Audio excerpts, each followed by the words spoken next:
shadow? Huh. No one. That's weird. Oh, no. All right, I'm hooked. Bluey's amazing, and here's a top 10 list to express my feelings towards it.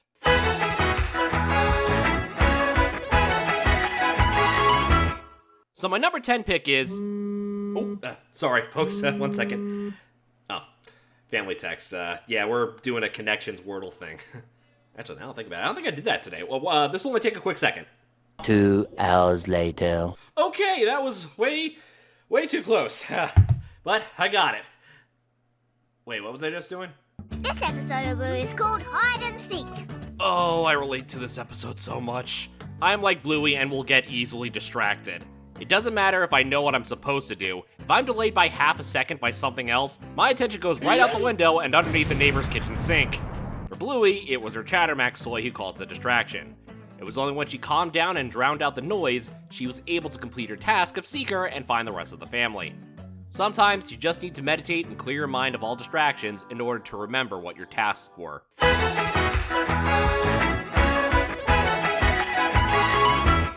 The next episode is a bit of an overlooked one, in my opinion. This episode of Bluey is called The Quiet Game. Bandit, in order to get some peace and quiet, has the girls have a contest to see who can stay silent the longest. It, of course, backfires when he needs them to speak for Muffin's birthday present. So he and new toy store employee Alfie have to play charades with the girls in order to find the right gift. This is a pretty fun short. I love the knock against My Little Pony with there being hundreds of characters in the franchise. I love the game of charades better than, well, charades. Also, big props to Robbie Irwin who played Alfie being the rock star he is by providing his voice for the character and helping Bandit out in the end. Not much to say after that. This was a cute episode.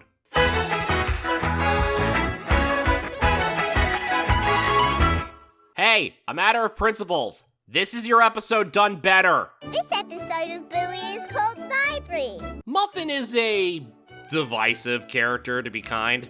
On the one hand, she is a ball of chaos that will leave anyone laughing with her antics gone haywire. She also could be seen as a brat who still hasn't understood what discipline is. And 3 minutes of her complaining in charades is enough to not want kids of your own. So when this episode started with Stripe calling her daughter the most special girl in the world, I was immediately dreading the sequence of events. Muffin throughout the game, ignoring every rule of the library because she's special, had me throwing up red flags everywhere. Thankfully, Stripe, realizing his error of his wording from earlier, had a heart-to-heart with Muffin explaining that being special doesn't mean you should ignore the rules set in place. He even takes his own words to heart by slowing down at the orange light, bookending the episode. The potential Crimson Coiffure turned into a verdant sigh of relief with this Season 2 episode.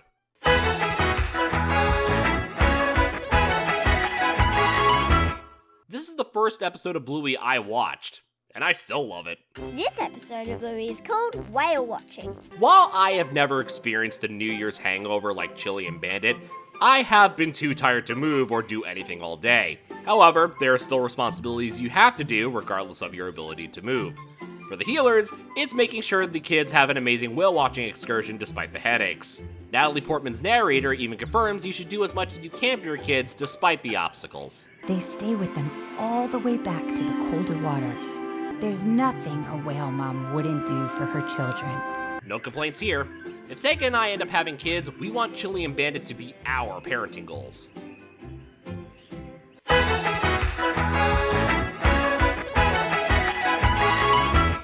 I don't know what it is, but certain episodes just stick with you. And I've been trying to rack my brain around why this particular episode has stuck with me. Kind of like the main character. This episode of Bluey is called Space.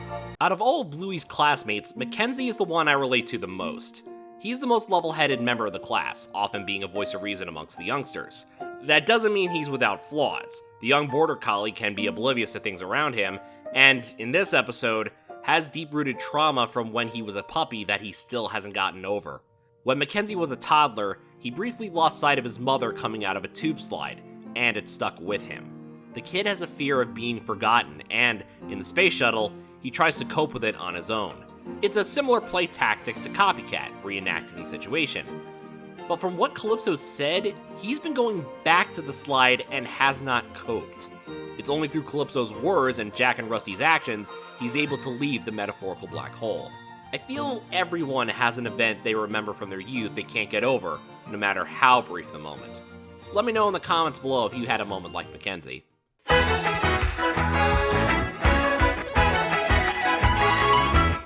Okay, I'm cheating with this next one because I'm including 2 episodes in the century, but they have similar themes that speak to me on a personal level. This episode of Bluey is called The Decider. This episode of Bluey is called Cricket. In The Decider, it's the finals for Australia's Rugby League between the Maroon and Blue teams. Unfortunately for Chucky, he's stuck between rooting for his mom's team or cheering with his dad and brother in the big game. Team loyalty. It's a dilemma every young sports fan goes through. As a New York sports fan, I latched onto my teams fairly early because my dad rooted for the same teams, those being the Mets, Jets, Rangers, and Knicks. As I got older, the Knicks faded into obscurity and the Jets got replaced with the actual New York football team, but I remained a die-hard Mets and Rangers fan. For Chucky, it came down to team color since there wasn't a gold-colored team to root for at the time, and he didn't want to hurt either of his parents' feelings. Good thing the new season of rugby starts with a gold team everyone can root for. Gold team rules! In cricket, we get the perspective of Rusty practicing and perfecting playing his family's favorite sport. With every new challenge comes a new moment of perseverance. From ball placement to environmental hazards, and even playing with regulation balls and speeds, Rusty puts in the effort to be a great cricket player. As someone who's participated in Little League Baseball, as well as junior high and high school tennis, practice makes perfect is the mantra that has stuck around for decades. Heck with all that lesson, John. Go sports team!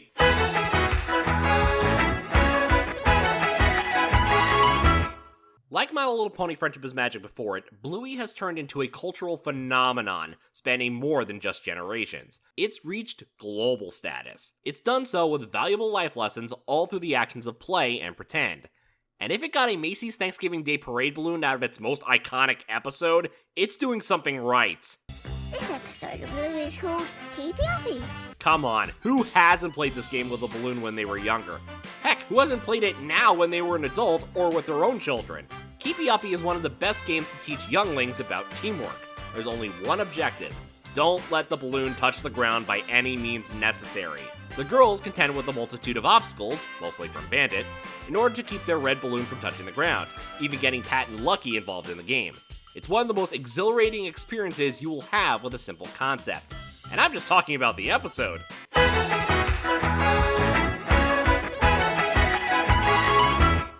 I got nothing. This episode is a riot. This episode of Bluey is called Pepsi. Bluey divides its episodes into several categories. There are episodes designed to teach kids lessons, lessons for parents, episodes that are spectacle to the animation field, and some that are just pure comedy. For my favorite comedy episode, it's Bandit's adventures with the worst taxi ride in history. This short has a rich lady with a carsick baby, an easily distracted navigation system, and the car breaking down twice. All while Bandit needs to get to the airport in a hurry. How this wasn't an episode of Seinfeld or Curb Your Enthusiasm is beyond me, but it should have been. Millicent, I do hope you don't get airsick too.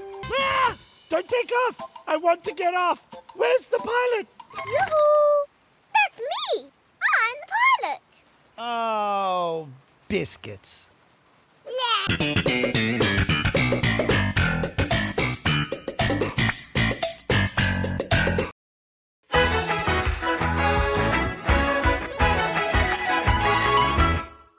2 words. Visual spectacle. This episode of Bluey is called Sleepytime. Dreamscapes in any form of media can be the most breathtaking endeavors anyone can witness. It's a chance for the visual and audio storytellers to go above and beyond the normal parameters of their source material. From the ethereal plane in My Little Pony to DuckTales and the shared children's dreams, the creativity is practically limitless. Well, except for Huey. You're so bored. Why, Huey? Why, Huey? Why? Bingo's dream, animated to Gustav Holst's Jupiter, is without a doubt the best dream sequence I've seen in children's media. The episode is honestly too beautiful for words. It needs to be experienced firsthand to truly appreciate the artistry, the humor, and its message. Before we get to the number 1 pick, here are my honorable mentions. The Creek. Learn to appreciate the nature around you. It could be a lot more fun than your traditional play. Camping. Stealing this quote from the Firebrands, play is a universal language, no matter where you come from. Only silent episode of the show, and it's one of the best. fancy restaurant. Always try to impress your significant other, even if the date goes sour. Stumpfest. Adults have their own version of play, just like the kiddos. Bones. As a millennial, I know how the generation gap is experienced here, from the boomers all the way down to Gen Alpha.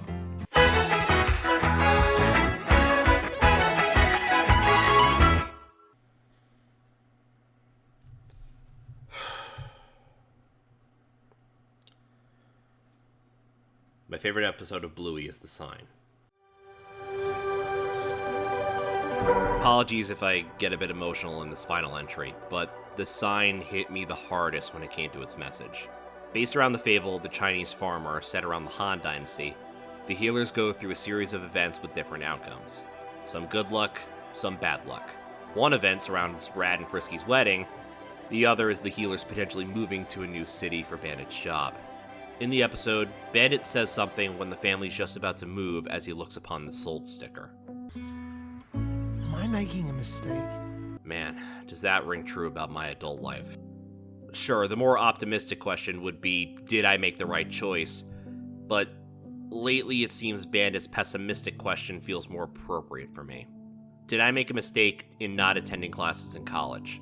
Was it a mistake to not take my first media job seriously? Was it a mistake to be entwined with certain people and not speak out sooner? Was it a mistake to take a vacation? Was it a mistake to move out of state? Every choice felt like the wrong choice. But there was good that came out of it.